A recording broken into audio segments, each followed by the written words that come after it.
Hello 9th grade students, welcome to Step Up Academy. I'm Dr. Ananya Dixit, your biology mentor और हम इस video में देखेंगे NCERT text book के solution कौन से चैप्टर के chapter 5 the fundamental unit of life. Okay, तो ये कौन से सोल्यूशंस है, कौन से क्वेश्चंस हैं ये जो हम सॉल्व करने वाले हैं। जो आपकी बुक में जो चैप्टर है आपका the fundamental unit of life, chapter के बीच बीच में जो क्वेश्चंस दिए गए हैं वो क्वेश्चंस हम इस वीडियो में सॉल्व करेंगे। तो हमारा फर्स्ट क्वेश्चन क्या है, हम देखते हैं Who discovered cells and how? Cell किसने डिस्कवर किया और कैसे किया। तो हमें पता है सेल किसने डिस्कवर किया, रॉबर्ट हुक ने किया था 1665 में। उन्होंने क्या किया था, बार्क लिया था, जो प्लांट ट्री है उसका बार्क लिया था और उसको बार्क ट्री से उन्होंने कॉर्क लिया। कॉर्क को उन्होंने स्टडी करा किसमें, अंडर द माइक्रोस्कोप। और जब उन्होंने माइक्रोस्कोप में देखा, मतलब कॉर्क को देखा, तो उन्होंने देखा कि जो स्ट्रक्चर है वो कॉर्क का वो कैसा है, हनीकूम लाइक स्ट्रक्चर है, मतलब मधुमक्खी के छत्ते जैसा है। ओके, तो ये जो पार्ट है, ये जो बॉक्सेस है, उन्होंने इन बॉक्स को नाम दे दिया सेल्स का। Okay, cells were discovered by Robert Hooke in 1665. He observed cells in a cork slice with the help of a primitive microscope. Cells किसने डिस्कवर किया, रॉबर्ट हुक ने किया। कौन सी ईयर में, 1665 में। उन्होंने सेल्स को ऑब्जर्व किया था कॉर्क स्लाइस में। कॉर्क उनको कहाँ से मिला था, बार्क से। बार्क क्या होता है, जो आउटर मोस्ट कवरिंग होती है ना ट्री की, जो स्टेम का आप स्टेम ही बोलते हो उसको, जो बार्क स्ट्रक्चर होता है उसको हम क्या बोलते हैं, बार्क। और बार्क में उनको क्या मिला था, कॉर्क। तो उन्होंने प्रिमिटिव माइक्रोस्कोप के अंदर, मतलब जो प्राइमरी, जो सबसे पहला माइक्रोस्कोप था उसके अंदर उन्होंने स्टडी करी थी। The cork slice resemble the structure of honeycomb. ये कैसा स्ट्रक्चर देखने को मिला उनको, एक हनीकॉम्ब जैसा स्ट्रक्चर देखने को मिला। हनीकॉम्ब मतलब जो भी मधुमक्खी का छत्ता होता है उसको हम हनीकॉम्ब बोलते हैं। Consisting of many small compartments और box like structure, who call these boxes as cells. Okay, यहाँ पे हमने बनाया है कि उन्होंने देखा कि बहुत सारे छोटे छोटे बॉक्स लाइक स्ट्रक्चर हैं या रूम्स हैं, और उन्होंने ये बॉक्स लाइक स्ट्रक्चर को क्या नाम दिया, सेल का नाम दिया। ओके, अब हमारे नेक्स्ट क्वेश्चन पे चलते हैं। Why is the cell called the structural and functional unit of life? अब जो सेल है उसको structural and functional unit of life क्यों बोलते हैं, क्योंकि आपको पता है कि जो ऑर्गेनिजम्स हैं वो सेल से बने हुए हैं, है ना। जो बॉडी में फंक्शंस हो रहे हैं हम बोलते हैं कि ऑर्गन कर रहा है, बट ऑर्गन किससे बना है, टिश्यू से बना है। और टिश्यू किससे बनी है, टिश्यू बनी है सेल से। तो बेसिकली फंक्शन कौन कर रहा है, वर्क कौन कर रहा है, सेल कर रहा है। तो जितने भी बॉडी फंक्शंस हैं उसमें काम कौन कर रहा है, काम हमारा सेल कर रहा है। सेल से ही टिश्यूज बने हैं, ऑर्गन्स बने हैं और एक ऑर्गेनिजम्स बना है। सेल ही फंक्शन करती है, इसलिए सेल क्या है, structural and functional unit of life. All living organisms are made up of cells which perform various functions essential for survival of the organism. Example, respiration, digestion, excretion, etc. The cell is the functional unit of life. Okay? Living organisms किससे बने हैं, living organisms बने हैं cell से। और cell जो है वो अलग अलग फंक्शंस करते हैं, हमें बॉडी में जो भी सेल है वो अलग अलग फंक्शन करते हैं। ओके, जैसे कि रेस्पिरेशन, डाइजेशन और एक्सक्रीशन। और सेल ऐसे फंक्शन करते हैं जो हमारे लिए नेसेसरी है, ठीक है, हमारे सर्वाइवल के लिए नेसेसरी, जो हमें लिविंग बनाती है, जो हमें अलाइव रखती हैं। ओके, वैसे फंक्शंस करती हैं सेल, इसलिए फंक्शनल यूनिट ऑफ लाइफ होती हैं। In unicellular organisms, a single cell carries out all the function, while in multicellular organisms, group of cells carry out different functions. The cell is the structural and functional unit of all living organism. अब जब हम unicellular organisms की बात करें तो uni means single celled organism, जो ऐसे organism जिनमें सिर्फ एक ही सेल है। ओके, और अगर हम मल्टी सेलुलर ऑर्गेनिजम्स की बात करें तो उनमें बहुत सारे सेल्स हैं, वही सेल्स मिलके ऑर्गन्स बनाते हैं, है ना। तो डिफरेंट सेल्स डिफरेंट फंक्शन करती है।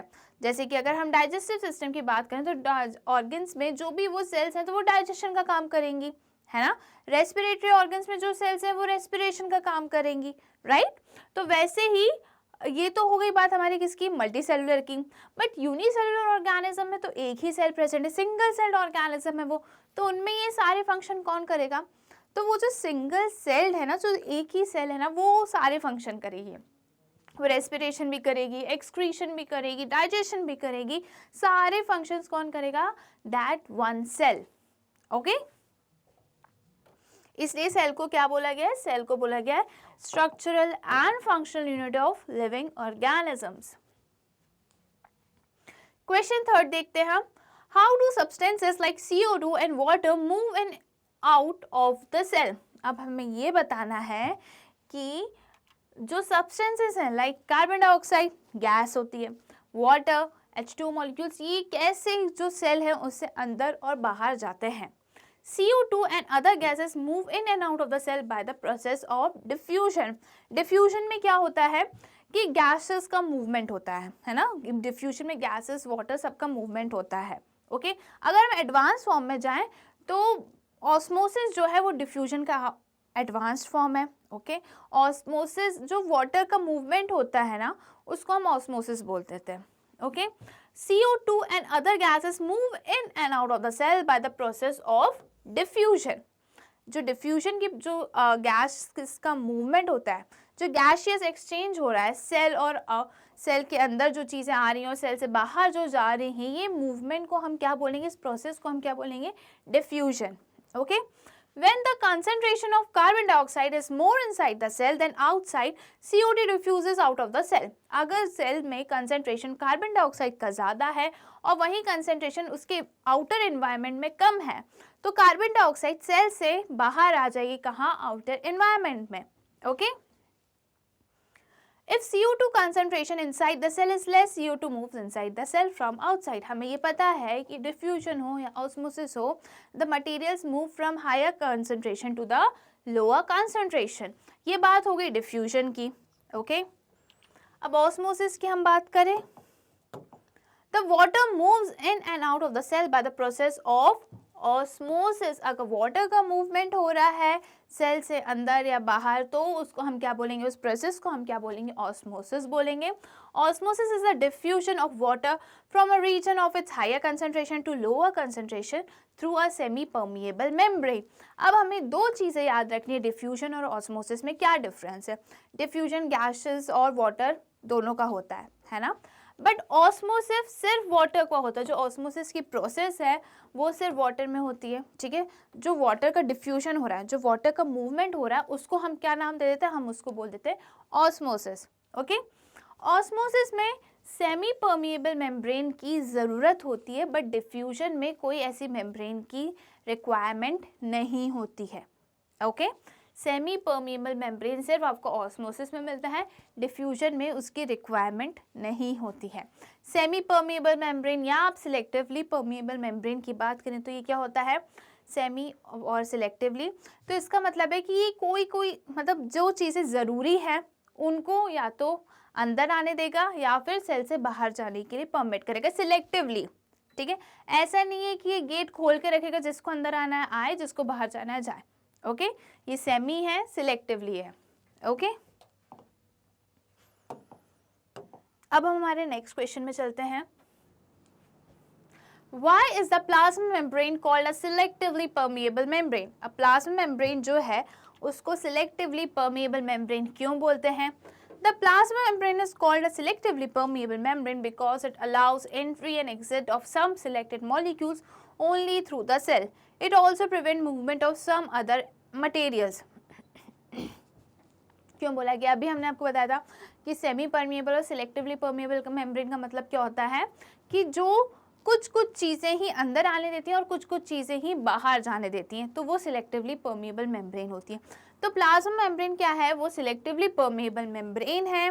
क्यों? वो डिसाइड करती है कि कौन सी चीज़ सेल के अंदर जाएगी और कौन सी चीज़ सेल के बाहर आएगी।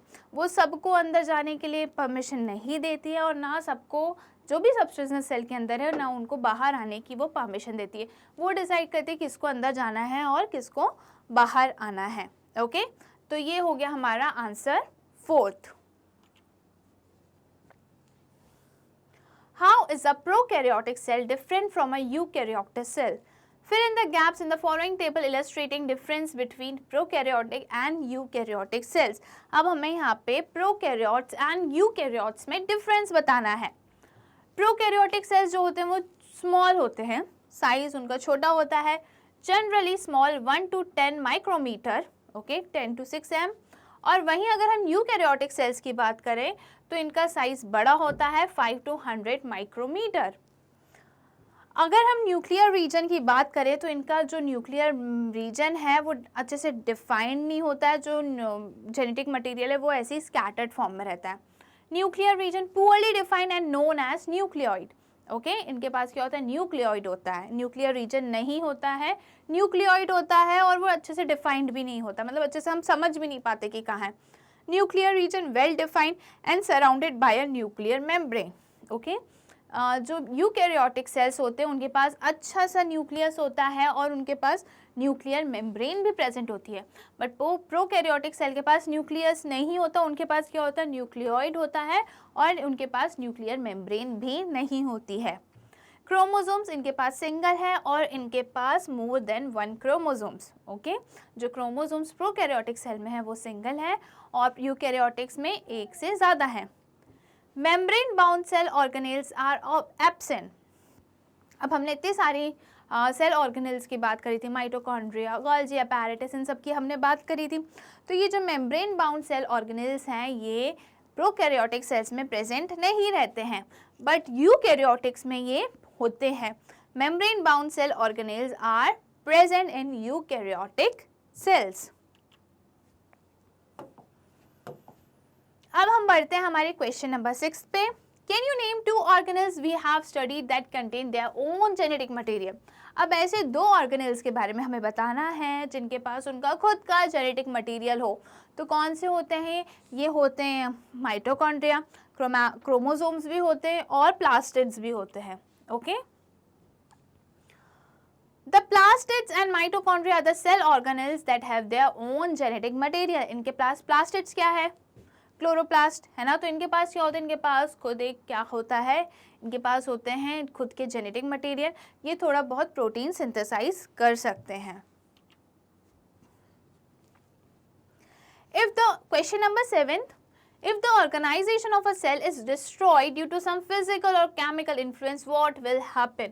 अब इसमें पूछा गया है ये क्वेश्चन में कि अगर जो सेल का ऑर्गेनाइजेशन है अगर हम उसको डिस्ट्रॉय कर दें, मतलब उसको हम ख़त्म कर दें किसी भी तरीके से, या तो फिजिकल हो या तो हम उसको वायलेंस के थ्रू, मतलब प्रेशर के थ्रू फिजिकली, या फिर केमिकल के थ्रू, कोई केमिकल से अगर हम उसको डिस्ट्रॉय कर दें तो क्या होगा, तो क्या होगा हम वो देखते हैं क्या होगा इसके बाद।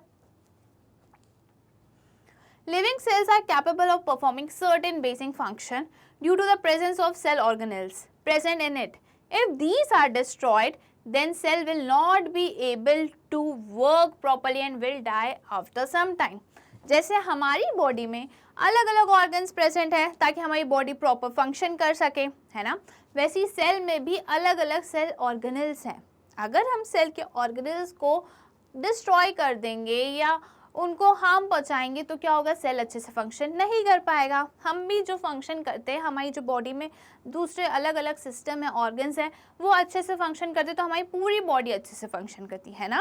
वैसे ही सेल में भी ऑर्गेनल्स हैं, अगर वो फंक्शन प्रॉपरली करेंगे तो सेल अच्छे से फंक्शन करेगा। अगर उनमें से कोई भी अगर एक ऑर्गेनाइजेशन या ऑर्गेनल अगर डैमेज हो जाता है तो सेल के इतने एफिशिएंटली वो वर्क नहीं कर पाएगा, okay? So if these destroys, then cell will not be able to work properly and will die after some time. वहीं अगर सेल अच्छे से फंक्शन नहीं कर पाएगा तो वो क्या हो जाएगा, तो कुछ टाइम बाद वो मर जाएगा, ओके। लाइसोसोम्स हमने बात कर रहे थे ना सुसाइडल बैग की, वो लाइसोसोम क्या करेंगे, बर्स्ट हो जाएंगे और डाइजेस्टिव एंजाइम रिलीज होंगे जिसके कारण जो एंजाइम्स है वो सेल को ख़त्म कर देंगे। Question 8, Why are lysosomes? हम अभी लाइसोसोम्स के बारे में बात करें तो लाइसोसोम्स आ गए। Why are lysosomes known as suicidal bag? Lysosomes को हम सुसाइडल बैग क्यों बोलते हैं, क्योंकि लाइसोसोम्स में प्रेजेंट होते हैं डाइजेस्टिव एंजाइम्स। अगर कभी कोई सेल डैमेज हो जाता है, प्रॉपर फंक्शन नहीं करता है, तो ये लाइसोसोम्स क्या होते हैं, बर्स्ट हो जाते हैं, डाइजेस्टिव एंजाइम रिलीज होते हैं विद इन द सेल और फिर ये जो डाइजेस्टिव एंजाइम्स है ये सेल को ब्रेक डाउन करते हैं, उनको ख़त्म कर देते हैं, okay. Lysosomes contain powerful digestive enzymes. During the disturbance in cellular metabolism, lysosomes may burst and digest their own cell. Therefore, they are called suicidal bags of the cells.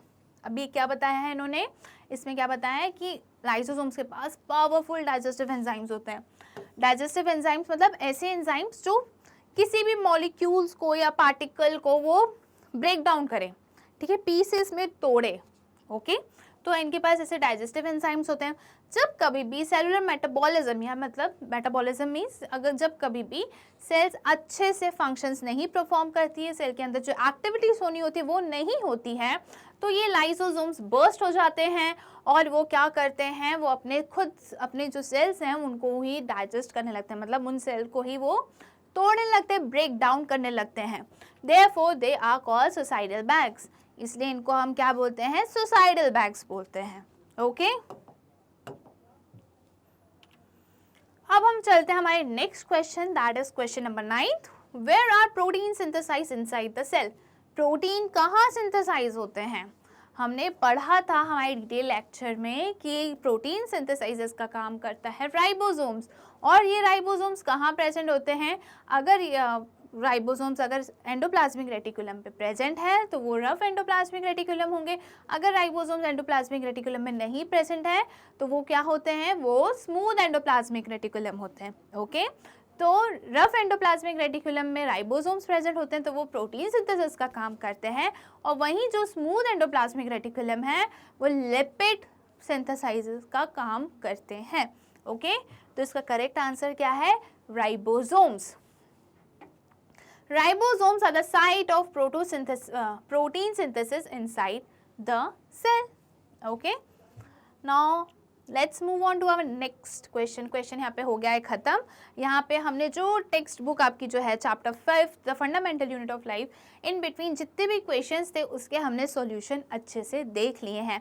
ऐसी और videos देखने के लिए आज ही स्टेप अप अकेडमी को subscribe करिए, जहाँ पे आपको मिलता है केजी से लेकर 12 तक के सारे सब्जेक्ट्स के सारे वीडियोस फ्री. साथ ही साथ जेई, नीट, CUET की भी प्रिपरेशन होती है.